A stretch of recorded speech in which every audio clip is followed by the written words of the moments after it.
Joining right now on Kumite Radio is the young prospect coming out of Hawaii, Kai Kamaka. What's going on, Kai? What up? What up? Nothing much. Chilling. It's Thanksgiving here in in America, in Hawaii. So having a good Thanksgiving. Are you having the Thanksgiving struggles? Yeah, I am, but it's fine. I've been wrestling my whole life, so it's easy to, stay on track. Wrestling is always during Thanksgiving and the holidays, so it's a lot easier to be disciplined the older you get and the bigger the opportunity is. So. All right, you've been on the grind for a little bit now, but you're making your big promotional debut soon. Could you speak about your martial arts background growing up? Yeah, so I'm a wrestler base. I grappled my whole life. I wouldn't say like I did jiu-jitsu or everything. I entered jiu-jitsu tournaments and stuff, but it was always on my off season of wrestling. And I wrestled in college at the NAIA level, and I kickboxed and everything growing up. But yeah, I just pretty much did everything. But I only started wearing gi like the past maybe 2 years in the off season of camp. Whenever that out is, you're kind of always in camp. So whenever I get the time, I try to throw the gi on. But yeah.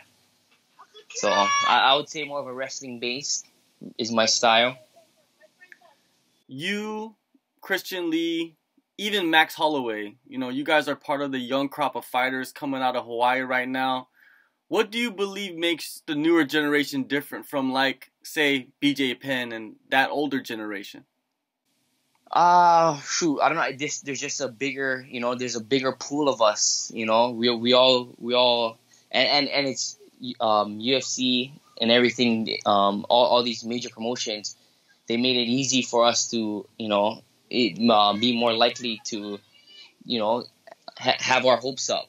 And it's easy to see when we have our other peers doing just as well.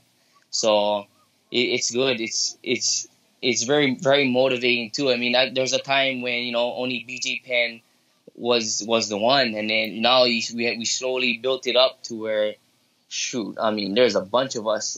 Any given weekend, we're fighting on a big card, so it's pretty cool to see. There's not just one of us. There's not just 5 of us now. There's a big amount of us that can be the next big thing, and we're all on the cusp of it. So yeah, I saw that you took some lessons, or I think you took a seminar or something. You did some training with BJ Penn. How was that experience? It's good. He's kind of been a mentor for me since I was growing up, like from a very young age. He's really close friends with my dad, and he's grew up. He's the man. He was the man for Hawaii for a long time. So I mean, we always have a good close connection. Connection. He was actually over my house maybe a few weeks ago, and we always chat, and then we always stay in contact in between camps. And I think he's in Brazil right now getting ready for his fight. So yeah, it's good to have somebody like that, like to share like real knowledge with you. Like he's still fighting now, he's still trying to make it work, and but he also has an old school mindset, so it's real positive to see. You started your pro career in 2012.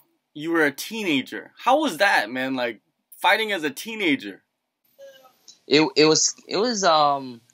actually wasn't really any different, I guess, because I was always training with like top level guys. So I mean, it wasn't too crazy. It was just a matter of taking training a little bit more serious, the whole way. For like, I think that maybe I had 9 weeks that camp. So that was a little bit different. But as far as like getting punched in the face by a grown man, I was always doing that. So I mean, it wasn't too crazy. It's been a struggle because I dealt with a bunch of I'm 4-2 now, but I've dealt with like major injuries, so that kind of gave me like a bad gave me a bad like mental state between those fights. Like this is the first time ever that I'm fighting multiple fights in the same year, and then granted, this is my third fight alone this year, so it's good. I mean, we're back on track now, so I can't be any happier with the position I'm in right now. Yeah, I noticed that you did debut in 2012, but you fought like once a year or once every 2 years, and it was due to these serious injuries mostly. Yeah, so I had like a major shoulder surgery. It was I don't know if ever heard of like a ladder J procedure. So I basically had to like my shoulder would like always sublux during practice, and I would just fight through. It'd pop back in, and I'd be like, oh, I can go again, just being hard head. And it happened for several fights, and I had several big opportunities, but it just didn't line up, man. It's been a real struggle with that. But then, I finally had to, get surgeries done, and just kind of eat it up, watch everybody else grow on the side, but I had to grow as well. Just watch a lot of film and stuff. But yeah, I think one of the craziest one is when I fought PXC not too long ago, and like my shoulder came out like 5 times. Like I knew it was a big possibility of happening, but I was just like, I didn't spar for like 6 weeks, just to like, it gave me some assurance. Oh, my shoulder didn't pop out, so maybe it's probably not going to come out during a fight, which wasn't smart, but I still did it. It was, and for me, PXC was always something that some place I wanted to compete in, because all my teammates that became UFC prospects or UFC talent all fought in there, and of course the Asian promotion.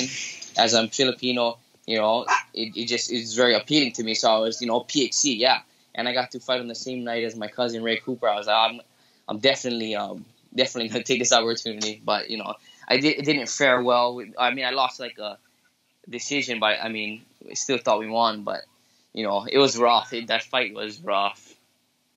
So after that fight, your shoulder's all messed up. You have the surgery. Yeah. How did the recovery go? And it must have went well, because you fought twice already this year. Yeah, I mean, it went really well. I kind of just sat on the side and went to all the local fights. Just had it's real. What is that called? It's real hard when there's a lot of local fights and you're just sitting on the side injured, because you're just getting more itchy, and then yeah. But I mean, it was good. It was good. I had to learn how to just stay calm and just realize that this is all part of the game, and for me to allow myself to get better, I needed to get the surgery and stop cheating my own career. So that was the biggest thing for me. But I think after those past 2 wins, I think only now I'm fully ready. Like I didn't allow myself to really perform those last 2 fights just because I didn't fight for a year prior. Granted, I had a lot of breaks in my career, but that was the first one I actually had surgery with. So that was the only difference. Well, after that, you built some momentum. You got 2 big wins for King of the Cage. Now you're signed to Bellator. How did that come about? I think TJ Thompson had a big part in it. I don't know if he's he ran Super Brawl Icon, which is somebody that I grew up around, watching my Uncle Ron, John, and Ray Brother Cooper fight. And, he's just somebody that we always stood in touch with. Our family always stood in touch with. And then this opportunity, he has a big hand in the undercard, and it just lined up. They offered a few opponents, and then just so happened, my manager Brian Butler locked this guy in, and it wasn't like they said, oh yeah, you're gonna be on the card, but it's never like that kind of stuff happens all the time. But then when he finally sent the contract, he finally sent over some other all the social media stuff. That's when it became more surreal. Then, and just this is my first time fighting home in a while, so that was everything about it just seemed a little far fetched until maybe about right now. When you're only about 3.5 weeks out, then now it starts to sink in a little. But I still can't wait. After all that adversity you've been through, throughout the years, you're still only 23 years old. Do you feel like right now, with this Bellator contract, your career's basically starting? Yeah, I honestly I do. I really do feel like only now it's coming into, or it's coming forth, because I just I actually feel like a full-time fighter now after after all these years, after the multiple surgeries, hand surgery, shoulder surgery, and then only now multiple fights in the same year, and then just run like I feel like I'm coming into my own now. So and only now I feel like everything is happening. Bellator 213, you're going to face a fellow Hawaiian, Shojin Miki. What do you know about your upcoming opponent? Honestly, I don't know much. I just kind of leave it in the hands of my coaches. But I mean, I know he's a local, so I've seen, I think maybe one of his fights, but I think it was a loss, so it's kind of hard to gauge. But I actually trained with the guy that he fought that night, Martin Day, who's debuting in UFC this weekend. So yeah, I don't know. It's hard to gauge because Martin's real tough, and I just bring a whole different type of style. I'm a wrestler. But I'm also who can punch. So I mean, wherever it goes, it's totally fine with me. Speaking of coaches, who are your coaches, and what do you focus on with each coach? A lot of the stuff. I mean, a lot of my coaches right now are my family. My dad has played a big role throughout my whole life, and then my uncle Ron John, and my uncle Ray Brother Cooper right now, and then me and my cousin Ray. We always we have a big influence on each other's career. We always we give a lot of big input. So yeah, and then my grandpa, he kind of he's more of my he's more of where all my wisdom comes from, and my conditioning. So he's coached me from a really young age. So a lot of it is from within the family. So I mean, I've had a bunch of coaches along the way, but main coaches, that's it. I've had a long-time boxing coach, Carlos Tangaro. But yeah, a lot of it is within the family. Yeah, your lineage of fighters in your family is pretty amazing. Your close training partner is your cousin Ray Cooper, who has become the biggest star in the PFL tournament. Right. How is it having him in the room, working with him every day? I mean, it's actually not. I mean, I guess it would be crazy for somebody else, but we've been doing this since like we were little kids. Like we were going to super brawls and stuff.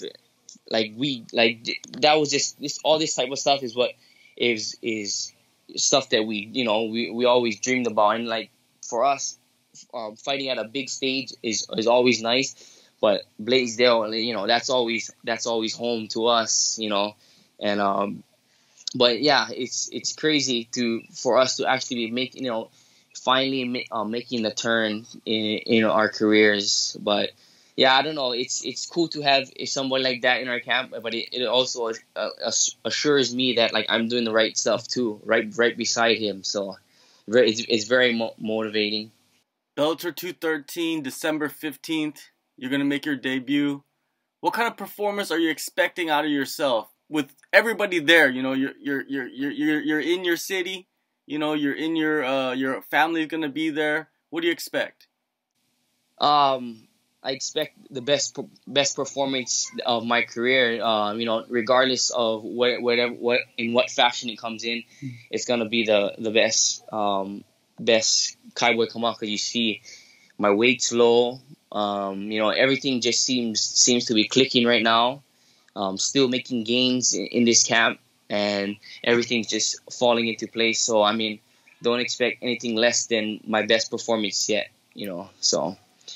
I mean, I'm not gonna say what's gonna happen or what we're planning, but I expect my best performance.